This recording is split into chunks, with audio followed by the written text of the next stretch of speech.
Tower required working with multiple businesses and audiences whose needs and interests were very divergent. How did you manage the communication strategies to ensure success for everyone? What worked best? Well, I think the first and foremost thing we needed to do was to change the conversation, and that applied across all audiences. So the first thing we did from a communications perspective, once the changes in the building had been achieved, is to create new language to talk about Willis Tower in a new and different way. And that involved talking about the building as an asset, not an address, talking about the economic engine that it was for the city of Chicago and for the region, and talking about its global iconic stature. These were proud words that needed to be used in across all audiences. And then of course we tailored them to fit different segments. For example, the leasing community needed to hear about the amenities of the building, the improvements that have been made to the public spaces, and we also had to talk in some cases about issues of security and other matters due to the iconic nature of the building. But we were able quite successfully, I think, to shift the attention away from the events of the past and on to the future and on to what the real assets of the building are. What can other communicators learn from your experience with Willis Tower that apply regardless of what industry? Well, I think first and foremost you need to make sure that your product is living up to whatever communication program you're building. So in this case, we had to make sure through the work of U.S. Equities and the ownership group that the building really had been transformed before we started talking about it in a public way as a revitalized, iconic structure. So the first lesson, I think, for any communicator is to make sure that the facts are there to back up whatever their campaign is. Oftentimes people go forward with things that haven't been fully baked and they get ahead of their own story, if you will. So first step is to make sure you're selling a real and quality product. And then I think after that it becomes a matter of strategy and deciding which events, which mediums, which tactics work best in what situation. We had a number of choices to make along the way in rolling out the new Willis Tower, but I learned from the experiences that a few things: never underestimate the power of a national broadcast. The Today Show catapulted us literally within hours across the whole globe when we unveiled the ledge. Never underestimate the power of the mayor of Chicago and a big feel-good event, if you will, that seems a little old-fashioned in this digital era, but it worked well in the unveiling of the new Willis name, and I think by giving it the official seal of approval helped solidify the name. So big events are still in as far as I'm concerned, and make sure that you can back up your sell, if you will, with the real deal. What was your most memorable moment during this experience?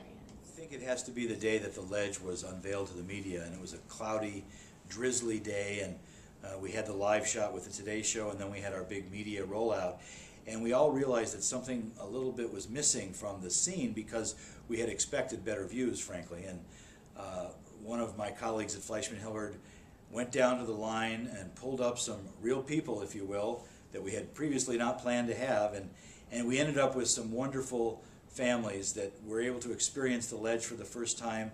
A little blonde-haired girl from Alton, Illinois. Her image became symbolic of the ledge and was used in almost every media story, and so it was a great decision that one of my colleagues made, and it was also probably the image of the ledge that still remains in my mind. You discussed the challenges of managing multiple brands. Skydeck Chicago, the ledge, Willis Tower. How did you solve that challenge? Perspective, really watching reactions. You didn't know. We did some research. We didn't do extensive research for a project like this. Our unofficial research and our gut instinct said, this is going to be great. We have to do it right. We have to make sure it's a great product, it presents well, and people will spread the word about it. But watching the reactions, whether it's my children for the first time walking out on it, having a great experience, or them looking up 5 miles away, looking up and saying, Dad, that's you. Like, that's pretty cool. Selfishly, it's pretty neat. It's more than me who did this job, obviously, but you can take some ownership. The 500 people for Willis added a new level, a new pulse to our building, which was already vibrant, but with more restaurants and more things to do, it's something, and Skydeck guests moving around in bigger masses, it really becomes a sense of life, and that's what we really wanted to accomplish.